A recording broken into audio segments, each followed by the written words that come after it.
Мелкозеров купил собаку за 1000 евро. Чему ты такой жмот, Саша? Ну что, ты тратишь, как ты радуешь своего внутреннего ребенка? Мой внутренний ребенок вырос. Это же такие деньги! Охуели, да, все эти смагары? Никитосик, ты подписан на наш ТикТок-аккаунт «Нечто Буди»? Не. Зря. Если бы ты был подписан, ты бы увидел, что пока наш самый популярный ТикТок Так.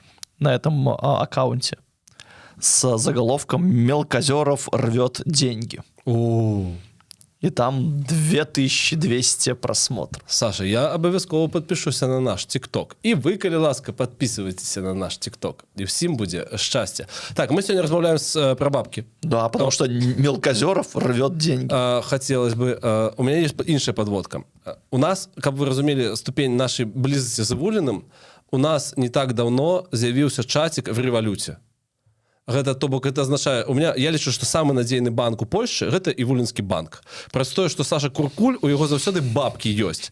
І калі мне іх не хапае, я пишу: Івулька, калі ласачка, 300 евро. І Івулька мне гэтые 300 евро пераводзіць. Пасля я ему перасылаю, Івулька мне шлет всякие вот эти вот эмодзи, это называется. Это гифки там такие. Да, всякие. гифки дасылае мне і кажа: о, а табе грошы раней прыйшлі за мяне. Ну і выніку у нас ёсць яшчэ ТикТок и там. Не ТикТок, а переписка у нас есть и там. Короткое питание. Как ты ставишься до бабок? Хорошо. Когда они есть, плохо, когда их нет.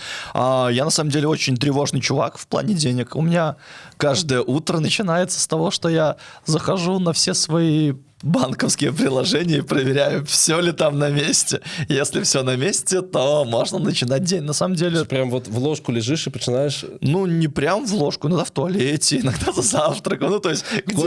Каждый день? Ну, да, мне каждый день, я вот чтоб ни шога не пропало, все. Как бы плюс-минус одна сумма есть на 3 картах, потому что нельзя же все яйца в одной корзине держать. Вот, в заначку пока не лажу, где налик. Поэтому вот так. И это классно, что денежка пока есть, но у меня очень большая тревожность, что денежек может не стать, потому что когда ты уезжаешь в эмиграцию, то в эмиграции нет вот этой вот стабильности, которую ты можешь пощупать в Беларуси, потому что какая-то в Беларуси она до 2020 года какая-никакая, очень маленькая, очень небольшая, но она как бы была. Не, розповіді мені, вельми цікаво почуванням. Просто, наскільки я розумію, це моє міркування, підтвердь не полезу у конкретні лічби, і після промовимо, чому ми вирішили з тобою не лізти в конкретні лічби, 2 чоловіки, які люблять фактуру і люблять докладність. Але мне падаецца, што твой узровень жыцця ў Польшчы зараз вышэй, чым у Беларусі. Чаму ж тады са стабільнасцю все было лепей менавіта ў Беларусі? Потому что я понимал, что я работаю, все классно, и у меня было ощущение, что вот медиа, где я работал, тотальный крах не грозит. У нас все было неплохо. Особенно там в 2020 году даже у нас все было неплохо в плане денег. Мы продавали рекламу. Я понимал, что как мы в прошлом году уже говорили, достаточно неплохой, понятный игрок на каком-никаком формирующемся рекламном рынке. И у меня в Инстаграмчик мы продавали рекламу, мы продавали по несколько интеграций в YouTube. То есть у нас даже вот в сериале, когда было «Саша выйдет» у нас, посмотрите, там в некоторых выпусках 3 интеграции было. Это были хорошие деньги, плюс я понимал, что я вот на популярность, вот она растет, и там можно было с различными букмекерами посотрудничать, прийти там, провести какой-нибудь футбольчик, и это были стабильные деньги. Там, кстати, могу назвать, тогда это было там $200-300 за вечер, когда ты просто приходишь, там что-то разогреваешь ребят, они смотрят футбол в перерыве, ты там что-то поговорил, ты даже не комментируешь. И, это было кайфово, и у меня было понимание... Самые великие гроші, які ти заробляв? За раз? Напевно так. Самая великая сумма, яку ти заробив на особистому бренді? Вот именно разовая история, да, это 350, наверное. Финал Лиги Чемпионов я для одной букмекерской конторы делал. Вот, классно было. 350 для Беларуси, то круто было. Вот, и, в принципе, тогда в Беларуси было понимание, что все норм, у тебя земля под ногами, ты заземленный, и все у тебя в порядке. Когда мы уехали сюда, дело в том, что гранты, они нестабильные, как мне кажется, не имеют свойства заканчиваться, и, ну, у меня есть тревожка, что, а вдруг вот сейчас все закончится, а вдруг через полгода закончится, а вдруг через год все закончится, и у тебя есть ощущение, что, а дальше что? Ну, и поэтому ты такой пытаешься эти какие-то денежку назапашивать, как жирок, вот, поэтому такая история, и, ну, меня это немножко тревожит, потому что если в Беларуси был хоть какой-то понятно сформулированный рынок, то здесь его приходится формировать. И с этим как бы чуть посложнее, чем в Беларуси, потому что у меня, ну, нет таких скиллов и нет такой почвы, как это было в Беларуси. Потому что белорусский футбол, казалось, будет всегда, а сегодня вот мы сейчас записываемся, и они говорят, что надо. Не, беларускі футбол, напэўна, і будзе заўсёды як нейкі там атрыбут, не ведаю, нават дзяржаўнасці, напэўна, у кожнай жа краіне ёсць футбольны чэмпіянат. Тут іншае пытанне, ці будзеш патрэбны ты ў ім, разумееш? Ну да, но и с другой стороны, ну, в белорусском футболе сейчас настолько все плохо, что я понимаю, что мы не будем называть конкретные суммы, но я понимаю, что сейчас Ты зарабляешь больше большасці, не, ты зарабляешь лепей большасці вышэйшай лігі Беларусі по футболу. Ну да, я думаю, что ну, в топ-3 я вхожу, наверное, по зарплатам с нынешней высшей лиги по футболу. И вот если вы не смотрели предыдущий выпуск, обязательно посмотрите про то, что так получилось, что сейчас, ну, нескромно будет звучать, но хорошие журналисты переросли белорусский футбол, ну, с которого мы, в принципе, выходили.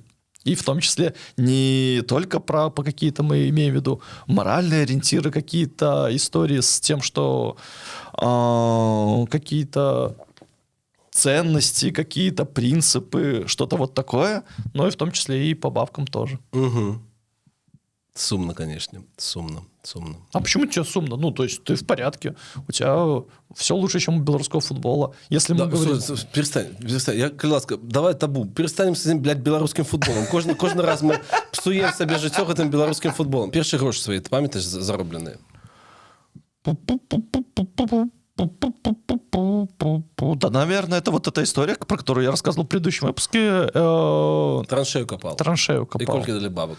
Не помню, кстати. Вот тогда, сейчас все бабки помню, а тогда как-то не запоминал. Нет, не помню, к сожалению.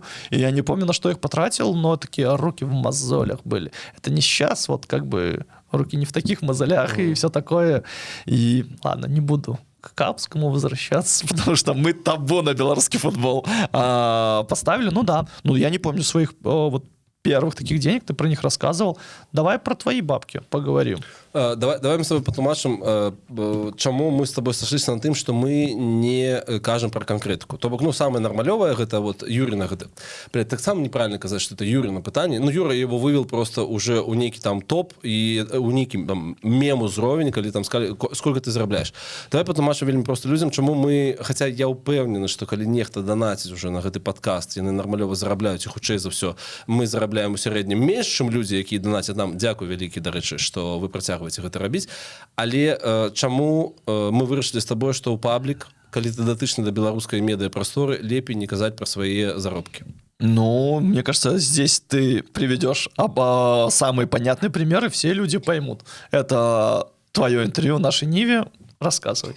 Окей, я просто по факту, чаму тебе, мне цікава, чаму гэта здзівіла цябе. Год таму хлопец, які развівае беларускі тикток нашай Нівы менавіта, то бок сянь наша Ніва сядзіць у Вільні, асноўная рэдакцыя, а ён вось менавіта у Варшаве. Ён кажа, прыходзь. Да, дзякуй Богу, што ў Беларусі зараз з нашай Нівы, здаецца, ніхто не сядзіць. Спадзяюся. Ён кажа, ну, прыходзь, запішам з табой па тыпу менавіта інтэрв'ю, якое будзе ісці ў тыкток.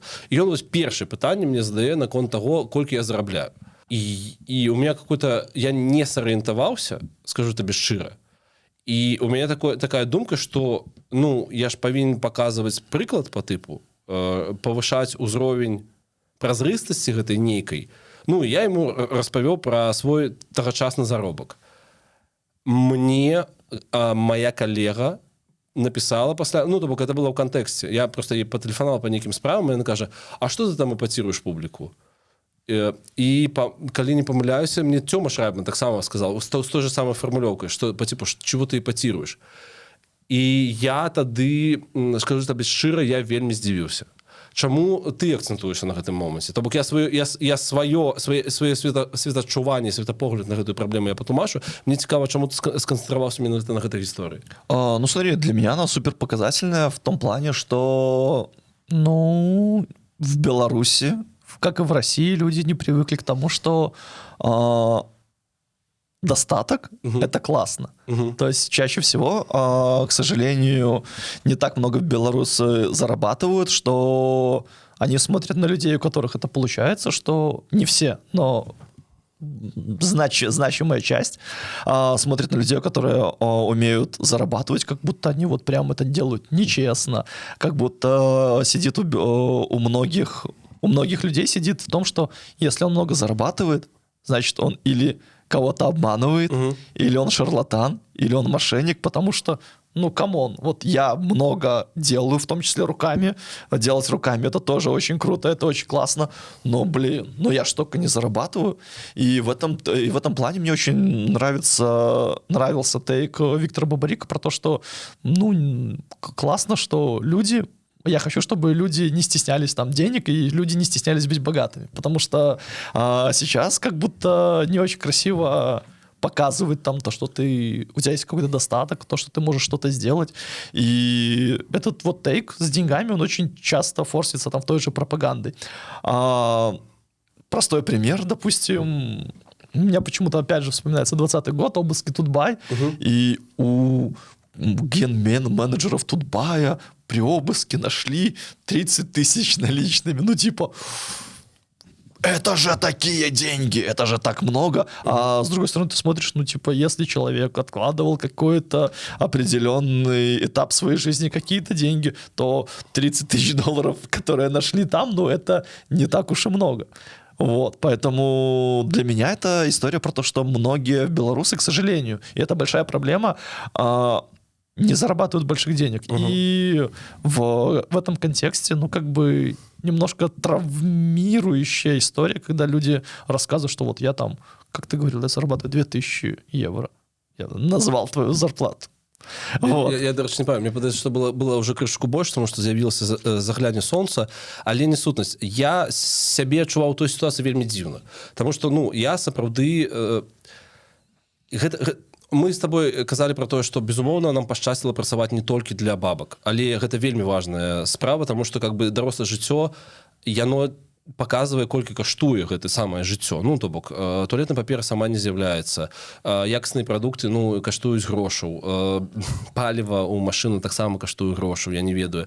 Всё каштуе бабак у выніку. І таму гэта как бы нармалёва разумець, колькі што каштуе, і как бы нармалёва разумець, ну, таксама і вызначаць нейкі поспех у сваіх там магчымасцяў. Але я табе кажу, што я з аднаго боку, то бок, вельмі ганарыўся тым, што я выйшаў на такі ўзровень жыцця, і гэта цалкам тое, што я зрабіў сам. І плюс я зрабіў гэта ў вельмі незвычайнай прафесіі. Не прафесіі, я не ведаю, там, ну, бываюць некаторыя сферы, у якія ты выходзіш. Памятаеш, калісьці быў тренд там на IT, што гарантавана ты перавучваешся на нейкага там айтишніка, і гарантавана у цябе ўзровень жыцця там павышаецца. То бок, у не самай папулярнай прафесіі, у даволі складанай прафесіі я дарос да такого ўзроўня. Але я разумею, што нібыта грамадства большасцю сваёй прымушае мяне, у тым ліку такімі дарэчнымі і недарэчнымі жартамі маіх калегаў, а ў маім працоўным чаціку ну, была адназначная адзнака, што ты зрабіў херню. Не трэба было казаць. Нібыта меня прымушае да сорам. І мяне крышачку разрывала не ў сэнсе таго, што я зліўся, а мне было неяк дзіўна, таму што вось моя каштоўнасць такая, што, ну, я ганарусь тым, колькі я зарабляю, то бок это не шмат, я лічу, што сапраўды это не шмат, і пры гэтым я сябе не закапываю, я хочу зарабляць больш, я хочу жыць лепей, ну, і для гэтага мне патрэбны бабкі.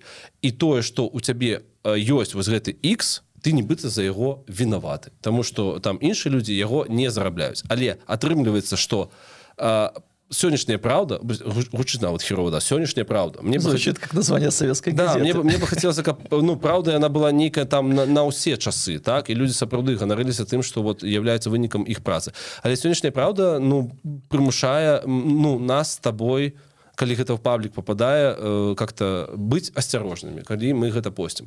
У нас просто зараз усе у твоей компании, дарэчы, ёсць мем наконт заголовок для нашей Нивы? Конечно, для меня это история про то, что когда я читаю у тебя все штуки с нашей Нивы, Мелкозеров купил собаку за 1000 евро, Мелкозеров зарабатывает 2 или 3 тысячи евро, но с другой стороны, ты понимаешь, что жизнь в Европе гораздо дороже, чем жизнь в Беларуси, ну, типа, и там жизнь еще дальше в Европе, там Швейцария еще дороже, там другие страны еще дороже. Я зроблю ремарку. Вы ж с Сашем размаўлялі, да, Філіпенка, в Берні. Калі ён табе сказаў, як ён сказаў?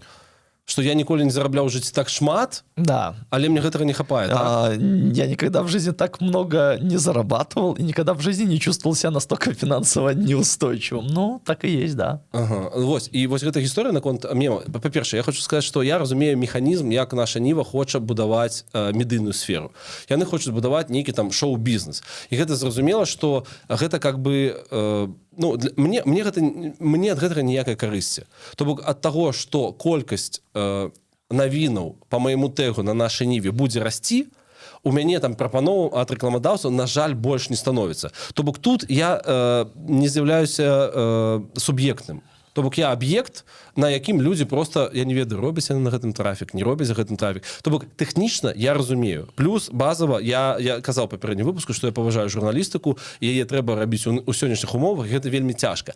Але як, я не знаю, напрыклад, не ведаю, як, напрыклад, партнёр Аліны, да, калі мы прыходзім дамоў і на гэта глядзім, і ну, у нас больш-менш здаровая рэакцыя на это. Мы з гэтага рагочам, так? То бок у нас вот наша Ніва, там, загаловак пра гэтага сабаку. Гэта было так смешна, калі мне пачалі тэлефанаваць.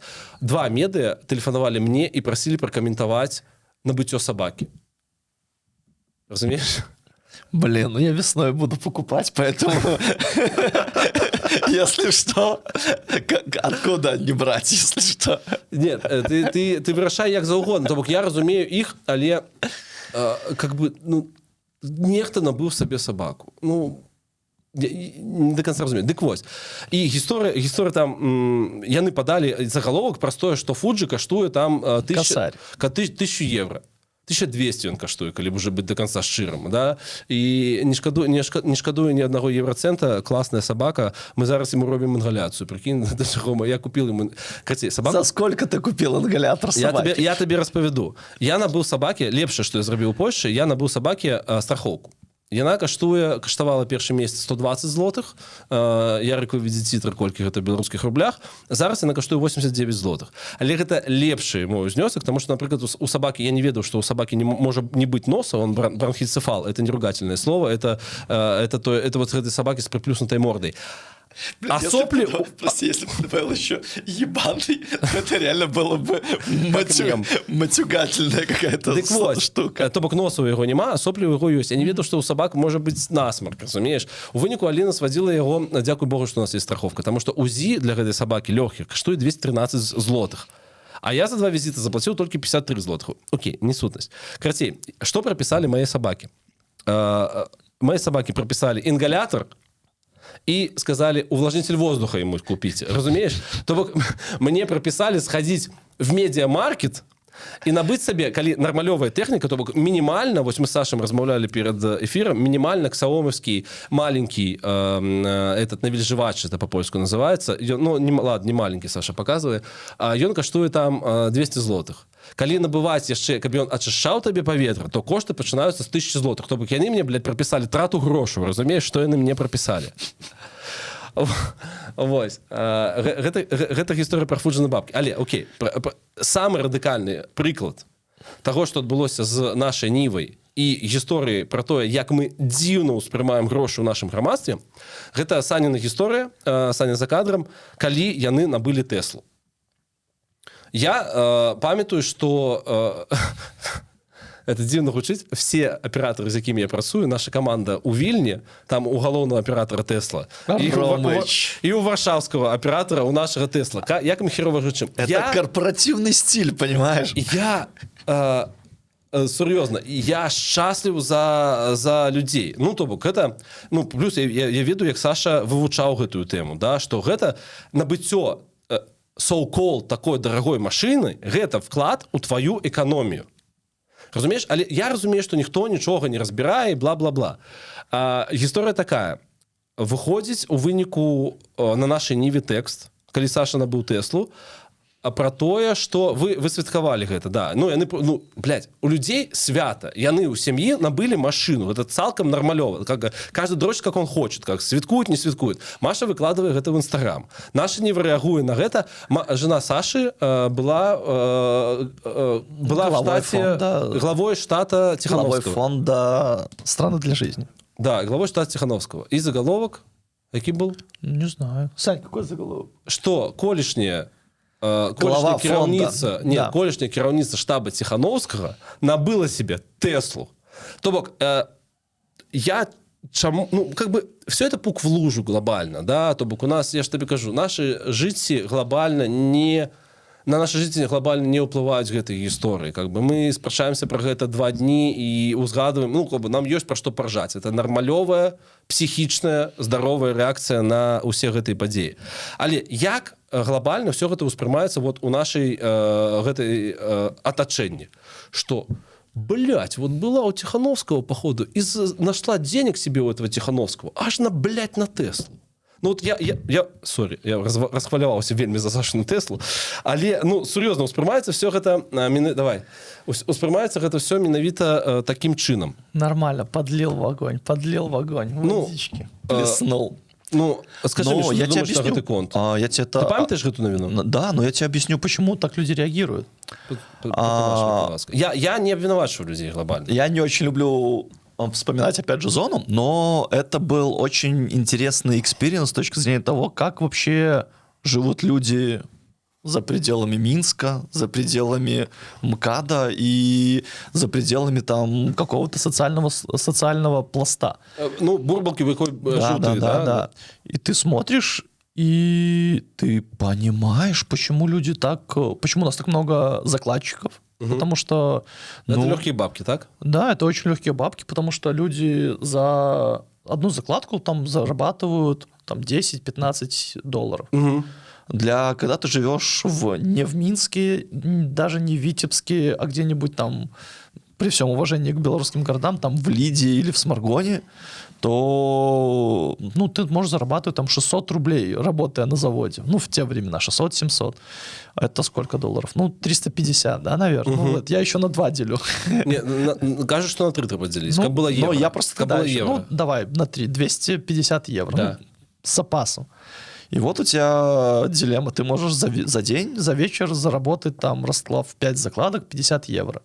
И люди идут вот на такие истории, потому что, к сожалению, достаточно белорусов, очень много белорусов, реально живут бедно. И когда ты такой зажравшийся чувачок, купил ты Теслу. Простое, что потребовал Тихановского. Да. И вот так вот. Эй, что ты? Ты мудак. И ты 100% распилил бабки. Поэтому, Поэтому и не хочется что-то рассказывать и говорить. При этом мне вот очень понравился. Я делал видео с Мариной Ментусовой, и у нее классный был тейк. Она со своей прошлой жизни в Москве, она жила очень богатую жизнь, и она говорит, я пришла на какое-то мероприятия, связанные там с поддержкой людей, которые пострадали после полномасштабного вторжения России в Украину. И там какая-то была история про помощь и все такое. И она имела неосторожность прийти туда с сумкой какого-то супер богатого бренда. И такая подходит какая-то женщина и говорит, типа, нескромно, да? Да. Вот тут у нас мы про помощь людям в войне, а вот мы как-то так, ты пришла с этой историей. И у нее очень толковая и здоровая, на мой взгляд, реакция, потому что, сори, я ее заработала не на ваши налоги, я ее заработала там своими какими-то скиллами, и что вы можете мне предъявлять, если бы я реально использовала ваши налоги, мне из них платили и все такое.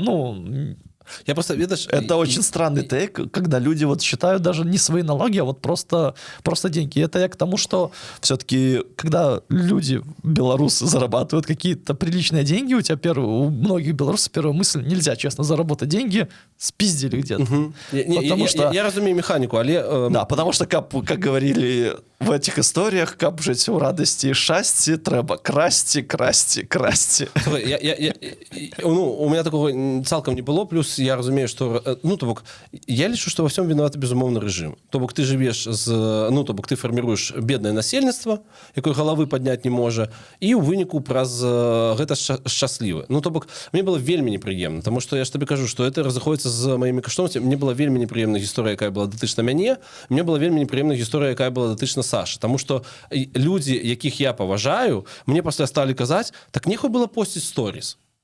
Люди маюць права на тое, каб жыць сваё жыццё і святкаваць гэтае жыццё акуратна, так яны як хочуць. І для меня нейкі когнітивны ці які заўгодны дысананс у тым, што я разумею, што я вымушаны, то бок, гуляцца ў гэтую гульню. І то бок і быць дзесьці там цішэй, умоўна кажучы. Таму гэта гісторыя супер непрыемная для мяне. І яна просто паказвае нездаровасць нашага грамадства насамрэч. І гэта безумоўна вынік у тым ліку і эканамічнай палітыкі, якая у нас адбываецца. Таму што гэта просто на нейкім дзяржаўным узроўні фарміруе зайздрасць. Гэта кепска, гэта капздецкі кепска, гэта катастрофа, я бы так сказал. Вот я тебя... Потому что, ведаеш, пра што это? Это яшчэ і пра тое, што цэлую вялікую колькасць людзей вучаць, што хтосьці вырашае, колькі вам даць.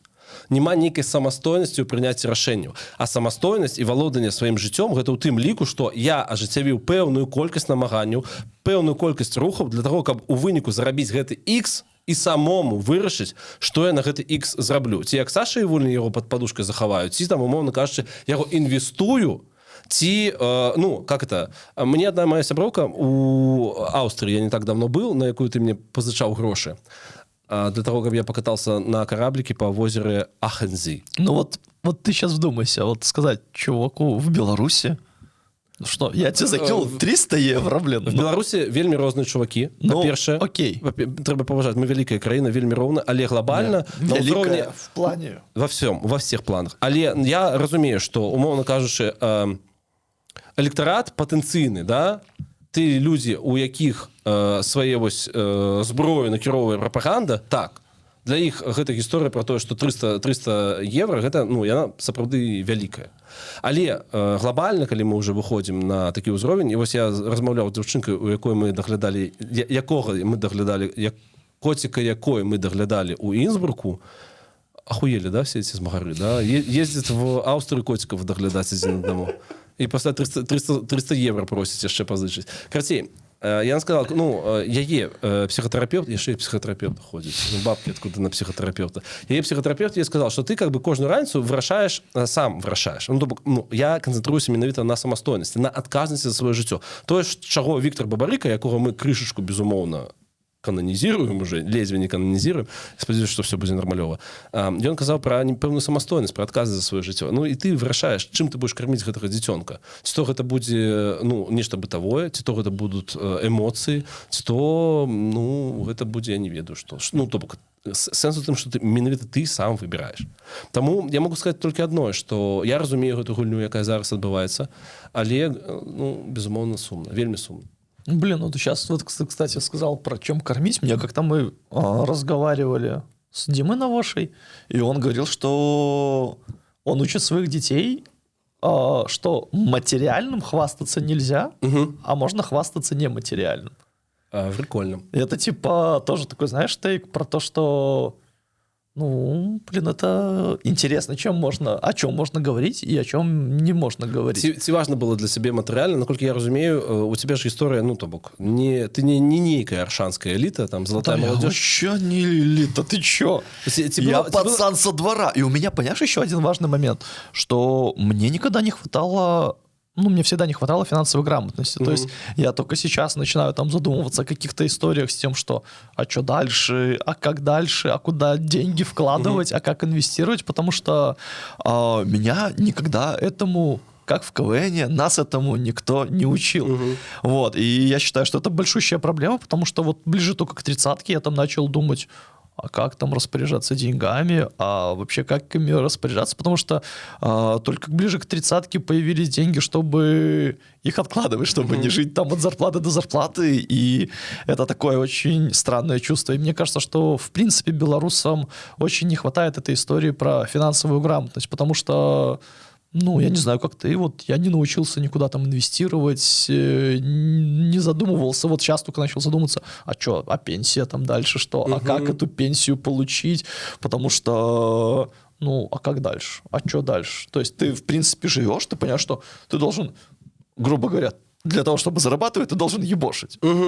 А как ебошить? Сильно? Сколько зарабатывать? Потом разберемся.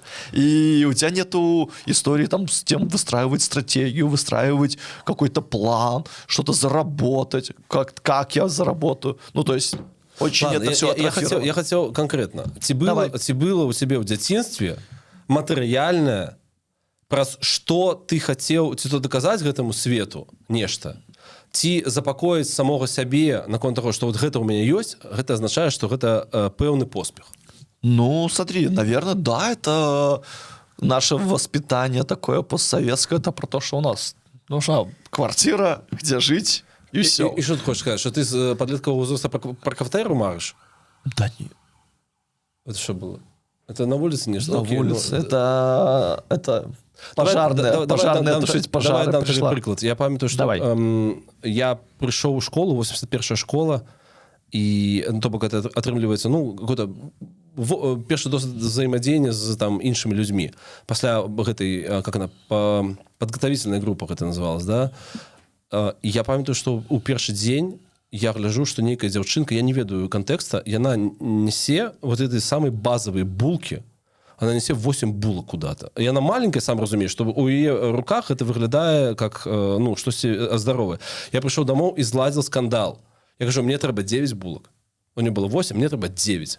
Дайте мне грошы на 9 булок. Я не ведаю чаму, але там семейны совет, дзед яшчэ быў жывы, бабушка, матуля, яны вырашылі даць мне гэтыя грошы. І я хадзіў з гэтымі, ну, то бок, і вось я такой, у меня есть 9 булок. Все хадзілі, на мяне глядзелі.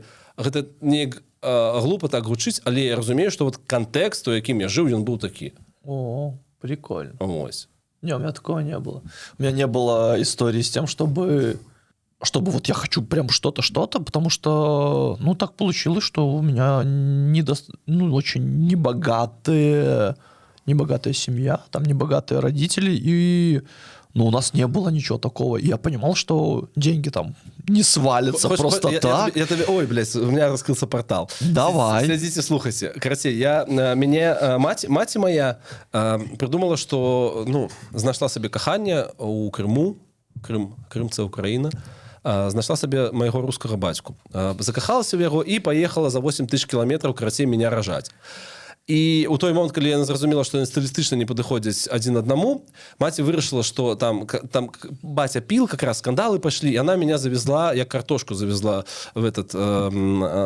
меня у Беларусь. Я год жыў з бабуляй і дзедулей. Я зараз узгадываю, што это была галеча, натуральная, просто. Плюс, вот есть людзі, якія з говна і палак могуць зрабіць комфорт і уют. А у дзеда майго і бабкі гэтага абсолютно не было просто. І я памятаю, што я ўспрымаў Деда Мороза як помесь всяго на свеце. Гэта был крышачку Бог, крышачку Супермен, крышачку Дед Мороз і крышачку Сусвет. Ну, то бок я звяртаўся да яго, я как бы молился Деду Морозу, каб мне падарылі гэту конченую, 6 рублей яна каштавала, машинку на пульсе кіравання. А Мария Мороз купила машинку. Выросла и купила, все правильно. Так вот, я молился, але мои молитвы дед и бабка, каким трэба было молиться, не почули. И у вынику замест машинки у меня лежала шоколадка Альпенгольд с фундуком, молочная. Зелененькая, да. Это первая моя финансовая психтравма, якая у меня была у дзяцінстве. Вось, пасля маці приехала, і у яе было ўжо разуменне, што як бы мы херова не жылі, а я памятаю, што першы заробак был у какой-то там на Орловке была пешеходня, как это называется, поликлиника, 15 или 18 доларов, нешта вось такое. Ну, то бок, это лютыя 90-е, сапраўды. Але яна разумела, што трэба ў любым выпадку пачаць, там, не ведаю, назапашваць гэтай бабкі са жніўня якога-небудзь, для таго, каб было сапраўды свята, каб былі вось гэтыя падарункі. І я разумею, што, ну, вот я хацеў, у меня была нейкая фіксацыя на тым, што у тебя вот павінна нейкае матэрыяльнае пацверджанне таго, што ў цябе ўсё нармалёва. Я разумею, што, напрыклад, што я ахвяра любога маркетинга, я разумею, але тое, як Стив Джобс, ён уже памёр тады, як яны гэтай кніжкай прадавалі не то, што статус, а датычнасць, я не ведаю, да перамогі інтэлекта, да нейкага да тэхналогію, да нейкага вот квітнення гэтых тэхналогій. Я памятаю, што першы iPhone я набываў, я да гэтага часу вельмі сумнеўна, ну, не магу, вот, я калі акуляры апранаю, не магу Face ID у меня не працуе, разумееш, вось настолькі у меня взаимодзеянне з тэхнікай, да, то бок я тэхналагічны ідыёт, але я набываў сабе гэты вобраз жыцця і вобраз мыслення, тую атмасферу, якую транслявала ў мяне гэтая кніжка.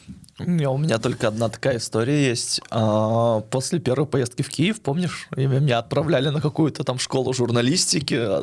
Не помогло? Окей. На трибуне. Ты чё? Помогло. Ты тогда меня еще провожал. У меня такой, помнишь, шар был такой.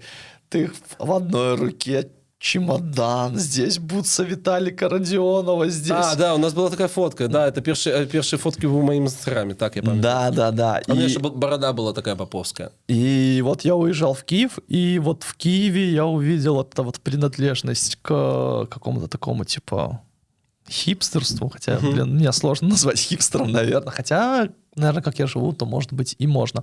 Так вот, и мне всегда нравилось вот из этих штук это кофе take away, который не в пластику, в бумажном стаканчике. И я прям не знаю, мне так это всегда нравилась эта культура, и я до сих пор не могу себя победить в этой штуке. У нас есть кофемашина, мы варим пшелев, но... Кофе с собой я вообще всегда, и для меня вот эта вот культура коротких смолтоков, когда ты идешь в кофейню, у тебя там уже все прикормлено, ты говоришь, как обычно, тебе говорят, да, вы там что-то потрындели, и ну вот у меня этот ритуал прям всегда. И даже когда я оказался там, где оказался, я говорю, все, главное, чтобы кофе только ловаться был, остальное я не пью. И мне передавали, я говорю, и вот этот вот прикол, про который ты говорил, когда я вышел, что он там выбирает кофейню, вот, ну, у меня вот на кофе вот такая штука есть, что я вот даже деньги вот не экономлю в кофе, хотя вот мы сейчас подбивали с моей девушкой, сколько мы могли сэкономить на кофе. Ну, хватило бы, наверное, если в месяц откладывать, если не пить кофе в кофейнях и откладывать эти деньги, то за 4 месяца, за 5 мы бы купили фуджика твоего. Неблаго вы пьете, конечно. А бы не уссались, конечно, за этим за всем. Короче, у меня на конфіксацыі, я разумею, что ты набываешь таким чынам вобраз жыцця, ты набываешь лайфстайл. Для меня некое пацверджанне того, что ў тваім жыцці все не так кепска, гэта магчымасць набыць квіток на самолет. Нягледзячы на тое, што мы живем зараз, дзякуй Богу, мы живем у краіне, дзе ты сапраўды можаш вырваць супер зніжкі, і это вельмі актуальна для людзей, якія працуюць беларускую тэму, на летні расклад Ryanair, хаця хутчэй за ўсё знішчыць гэты рэйс уже праз тое, што аэрапорт Модлін з Ryanair не могуць дамовіцца. Ёсць рэйс Варшава-Модлін, Коўна. Гэта рэйс, на які ты можаш набыць квіток за 11 евро.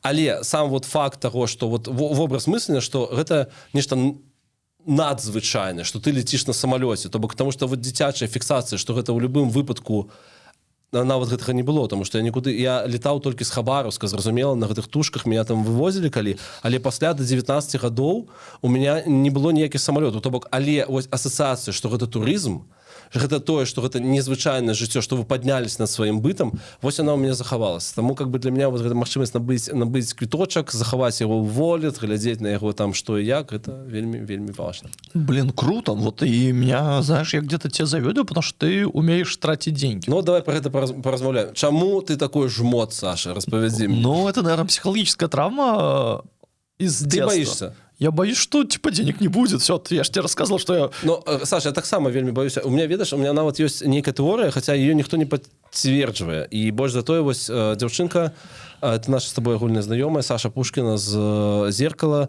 дырэктарка гэтага зеркала, і я калі да яе ехаў у Аўстрыю, я кажу: Саша, ну вы, конечно, капздец дорогая краіна, куды ты пераехала. Саша там вучыцца, малайчына, дарэчы, калі людзі прыблізна ў нашым возрасце вучацца, яшчэ неяк спрабуюць мяняць сваё жыццё, гэта просто супер.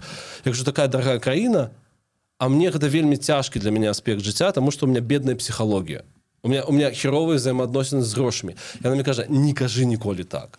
Завсёды как бы давай какую-то вот визию, какие-то вот как мантры задавай, что у тебя нібыта все нормалёва. Але я разумею, что вот эта гісторыя там над златам чахнуть, яна для меня вельмі актуальная, потому что яна, и это не конструктивна. Я головой разумею, что гэта не конструктивна. Глядзі, гэта атрымліваецца такая гісторыя, что я гэта зразумеў таксама на онлайнере, калі пашлі больш-менш адэкватныя грошы за прафесію. Потому что калі я працаваў там на сваім папярэднім месцы, гэта на трыбуне было, мне казалі все: Мікіта, ты такі яскравы, ты такі малайчына, ты адзін з самых заўважных журналістаў краіны. Я казаў: все это прекрасна, але калі я захочу набыць сабе джинсы, то мне прыйдзецца пазычаць грошы, каб дажыць месяц.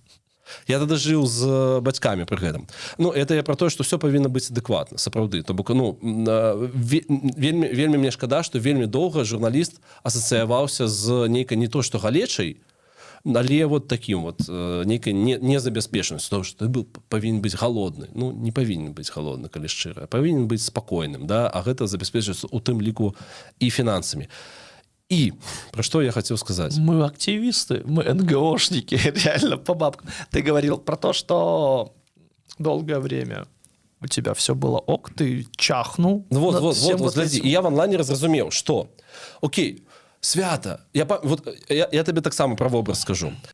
Я зразумеў, што ў меня жыццё палепшылася на онлайнере з-за таго, што я змог дазволіць сабе купіць в одно ебало піцу Папа Джонс. Ты разумеешь?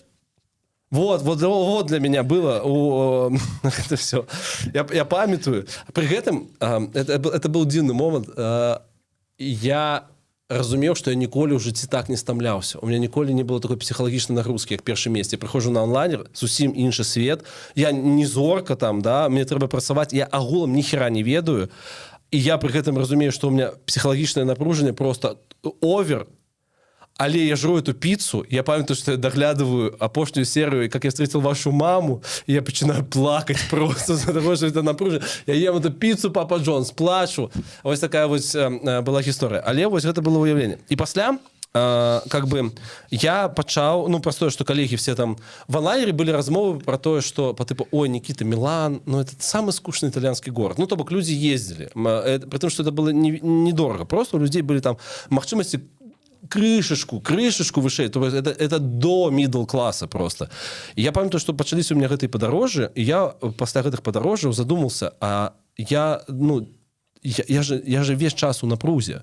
Я выйшаў на гэты ўзровень, і яго просто абараняю. Я просто воюю, потому что я воюю с собой з будучыні, з тым чалавекам, які баіцца, што гэты ўзровень упадзе. Я чахну над этим златам, што яго калісьці не стане, то бок я не насалоджваюся ім.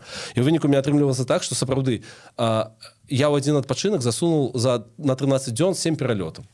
Это был нихера не отпочинок. Я приехал у Минск у понедельник. Вот этот калісьці был шиковный этот цягнік, які приезжал в 0:20, он приезжал на Минск пассажирский. Ты замаўлял такси, то бок 0:20 уже понеделька. И я раніцай иду на працу, и мне хапила гэтага отпочинка там на 3 дни.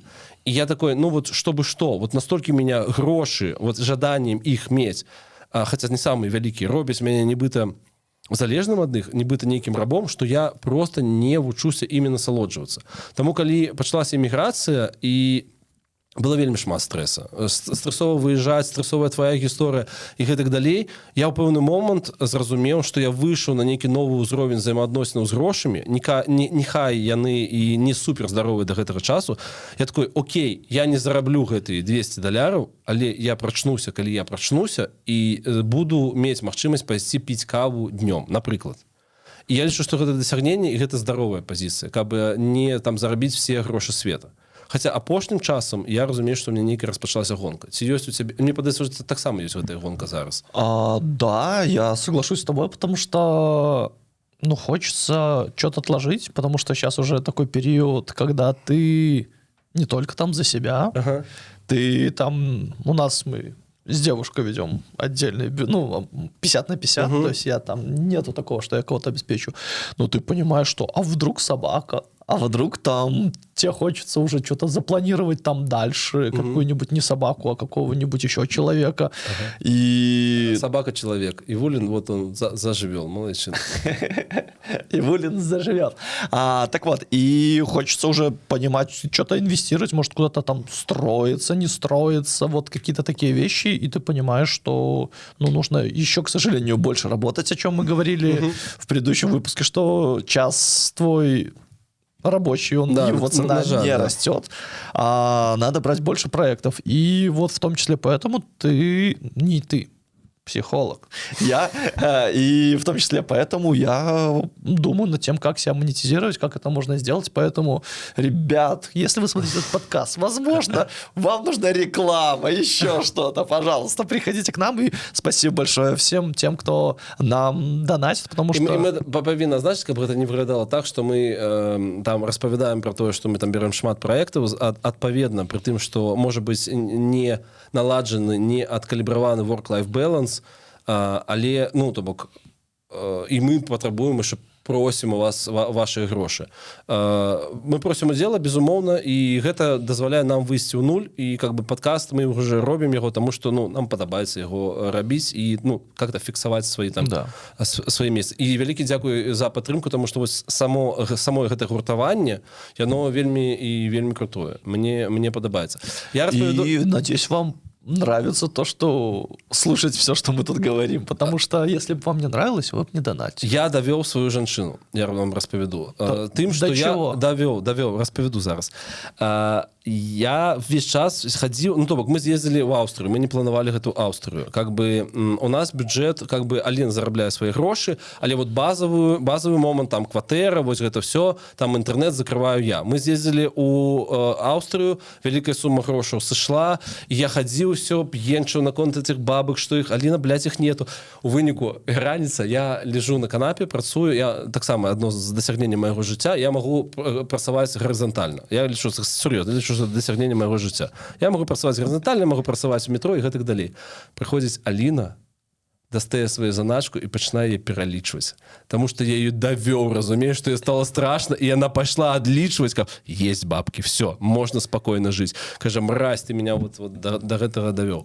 Таму я как-то зараз думаю про тое, што как-то трэба. Я разумею, што шмат чаго змянілася, з'явілася там дадатковая адказнасць і гэтак далей. Я как-то спрабую мяняць сваё стаўленне да грошаў, што безумоўна іх трэба зарабляць, але не яны павінны мною кіраваць. 100%. И мой психолог тоже говорит, что они должны циркулировать, это поток. Да. Реально деньги, если ей верить, и может быть это правда. А у меня еще, видишь, пока еще идет такое торг в плане там принятия всех этих штук, что они должны циркулировать. То есть их нельзя вот засовывать и держать, как мы. Они должны ходить. Окей, но при этом я упевнен, что у тебя есть заначка дзесьці по образу и подобию наших бацькоў. Конечно. Дзесьці гэтая валюта даляры абавязкова в конвертике. Вось яны лежаць. Конечно, еще из Беларуси, слушай, еще с Беларуси все это лежит. Вот. И очень хочется, чтобы они ходили, и очень хочется в том числе себя монетизировать, потому что у меня такое еще идет история, что это подкаст финансовой неграмотности. Да. Офіцыйна. Першы в Ютубе подкаст финансовой неграмотности, за які яшчэ попросили бабки. Мне падаецца, что это уникальная з'ява. 100%. И я считаю, что нужно сейчас задумываться над тем, как каждому из нас себя монетизировать. Но при этом не уходить туда, что типа все, бабки самое главное, будем делать шнягу. Шнягу. Я что-то Шрайбана посмотрел вчера. Я вот это вот сказал. Я думаю, посеял. Артем доброе, чистое, светлое. Вот. И тут как раз-таки про финансовую грамотность, про то, что нужно этим заниматься, нужно это как-то выстраивать, потому что бабки — это не все, но с ними как-то жить поприятнее, поспокойнее. Безумоўна. Але ці рэалізаваў ты заданне свайго псіхатэрапеўта? Мы памятаем гэту гісторыю про Швейцарию, калі ён сказал тебе, что ты павінен пайсці набыць сабе нешта. Да нет. Я ж говорю, что я про эту историю очень успешно провалил, потому что, давай, контекста. мой психолог говорит, что типа вот, ну что ты тратишь, как ты радуешь своего внутреннего ребенка? Я говорю, никак. Она говорит, вот тебе задание. Мой внутренний ребенок вырос. Да. Суровый мужик.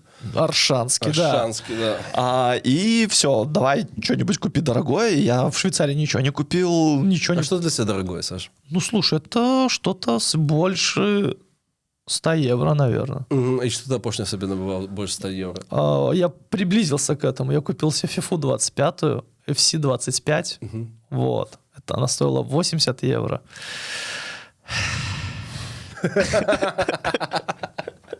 Бедненькие.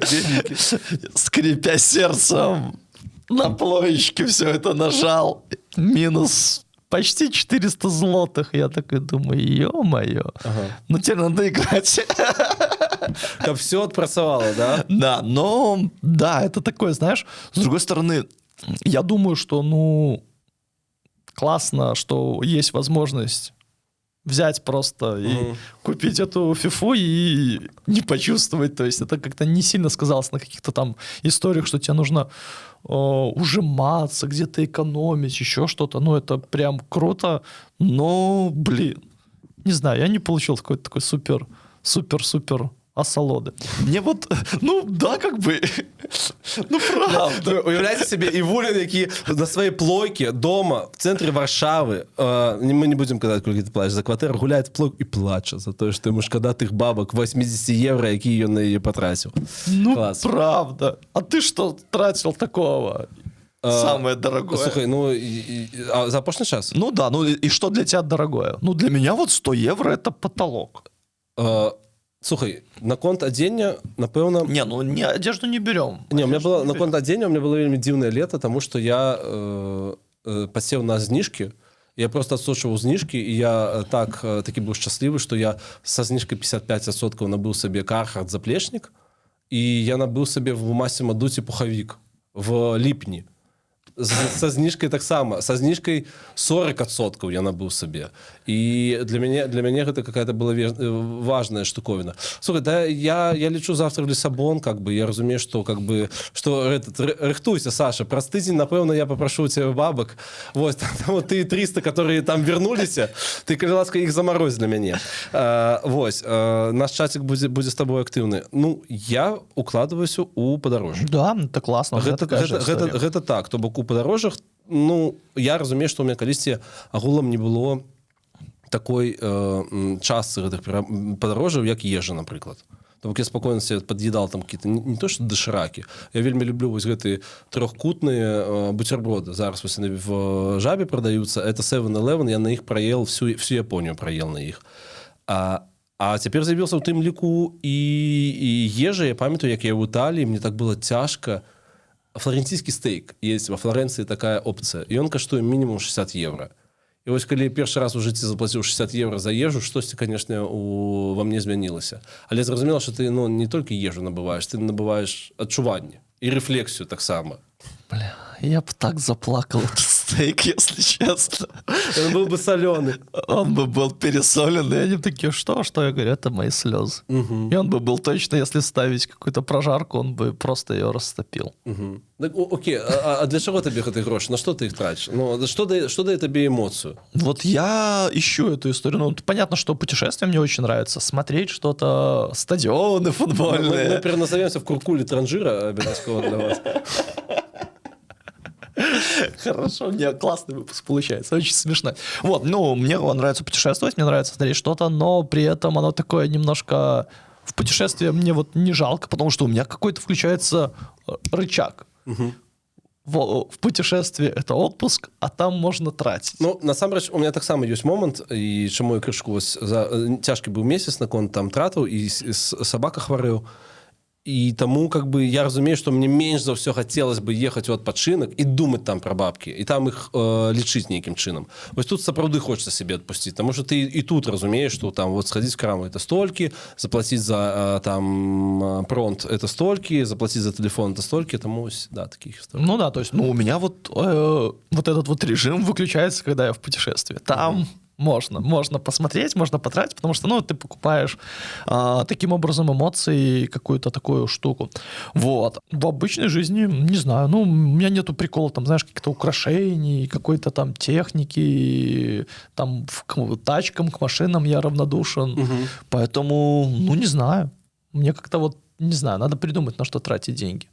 Вот. Придумайте, ласка, для Саши Івуліна, на что ему тратить гроши и куда их можно инвестовать. Ну, блин, я сейчас вот, кстати, трачу деньги, я пошел английский учить. Вот, теперь буду тратить на английский, на психолога. Видишь, все в себя вкладываю, все в себя. Ну, это, я думаю, что это добрые инвестиции, на самом деле. Я памятаю, что мы не так давно, Кстати, мы размовляли з моей маці, а генерация наших бацькоў, я все ж таки, их можно критиковать, але я удзячны ім за тое, што ты як мінімум ад іх можаш будаваць сваю кропку адліка, што, напрыклад, я так не хачу.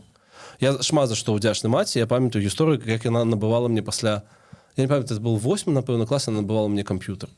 І мы далі грошы. Для учёбы, да? Только для учебы. Всегда говорили, я тебе покупаю компьютер только для учебы. Может быть. І я памятаю, як яна... Это было на плошчы перад БДУ, якая у нас плошча? Незалежнасці. Гэта была плошча, і мы сидзім, чакаем аўтобуса, і яна кажа, калі б я калі-небудзь подумала, што я буду нешта набываць за $1500, я б ніколі сабе ў жыцці не паверыла. То бок яна малайчына, яна заўсёды развівалася, неяк спрабавала, і я памятаю, што... Не то, што памятаю, а я ўпэўны, што шмат у каго ёсць здзіўленне сваімі бацькамі. Калі ты разумееш, што прыблізна разумееш, колькі ў іх заробак, і яны заўсёды гатовы табе пазычыць гэтыя бабкі, ты такой, адкуль гэта здольнасць? Як вы назапашны? Як вы жывеце? На што вы жывеце? Гэта, канешне, вау. І вось маці мне сказала, што ты ведаеш, я ў пэўны момант зразумела, што супакоілася наконт грошаў. Я зразумела, што вялікіх грошаў не будзе, што ёсць тое маё і гэтак далей. І как бы з аднаго боку тое, што яно супакоілася, і тое, што для яе грошы гэта не нейкая крыніца вось гэтага трэмара, які мы з табой у тым ліку адчуваем. Гэта добра. З іншага боку, как бы я не хачу сабе даваць такія вось установкі, што вось там мой нейкі паталок. Я разумею, што з тым, што я зараз раблю, пэўны паталок, ён лёгка вельмі намацваецца і налічваецца. Але я разумею, што лепей сабе даваць сапраўды марыць пра немагчымае, даваць сабе бясконцы вось все гэтыя рэчы. Ну і зразумела, што глобальна наконт фінансавай бяспецы, калі мы вядзем гэтую размову, то цель на жыццё гэта не думаць пра бабкі. Да. Серьезно, каб іх было настолькі дастаткова, каб ты пра іх не думаў. Вось. И хочется, чтобы все белорусы так не думали, чтобы все белорусы по возможности зарабатывали столько денег, чтобы цены на собаку мелкозерова никого не волновали, чтобы все такие типа, так он собаку купил. Потому что... Так, а что так дешево? Да, потому что ивулинская собака будет коштовать, коли вам цікаво больше. Не, может быть меньше, подожди. Вот. И здесь как раз-таки история про то, что очень хочется, чтобы в целом уровень жизни белорусов в Европе, в Беларуси, где угодно был... повыше, чтобы вот не было этой истории, не было вот такого комплекса на бедности. И вот про родителей ты сказал, что, супер понятно, потому что им все время их так поколбасило, еще больше, чем нас, в разы больше. И у них вот это вот в подкорку вшито, что вдруг что-то случится, и вот все. Поэтому... просто, Саша, это такая, психологическая... Это плохо. Это психологичная некая история, потому что отрывается, что вот это откладенное жыццё, что ты в моменте не живешь, и мне... Я разумею, что это может иметь свой профит, когда ты по своим национальным, там, психологичным неким особливостям ты весь час чакаешь традица. І то бок ты будзеш, калі ён здарыцца, здзейсніцца насамрэч, ты будзеш падрыхтаваны. І гэта как бы у тым ліку гісторыя пра тое, што калі мы ўсё ж такі з табой рознымі шляхамі дабраліся ў міграцыю, у нас была гэтая нейкая падушка, на якой мы ў гэтую міграцыю неяк больш-менш мякка увайшлі. Але глобальна хочацца жыць тут і цяпер і насалоджвацца сваім жыццём таксама тут цяпер у моманце яго адчуваць. Таму што будучыня яна недасяжная, а мінулае яно ўжо скончылася. Как и наш подкаст. Как и наш подкаст. Дякую вам вялікі за, у тым ліку, ваши донаты. Всего найлепшага. Топ-1 самых конченых концовок, которые я видел. Я хотел просто пожадаць вам, каб вы зарабляли больш. І у тым ліку донацілі. Не толькі на нас, але і на патрэбныя там ініцыятывы культурныя, праваахоўныя, грамадзянскія, и так далее. Оставим только вот это. Дякую вам.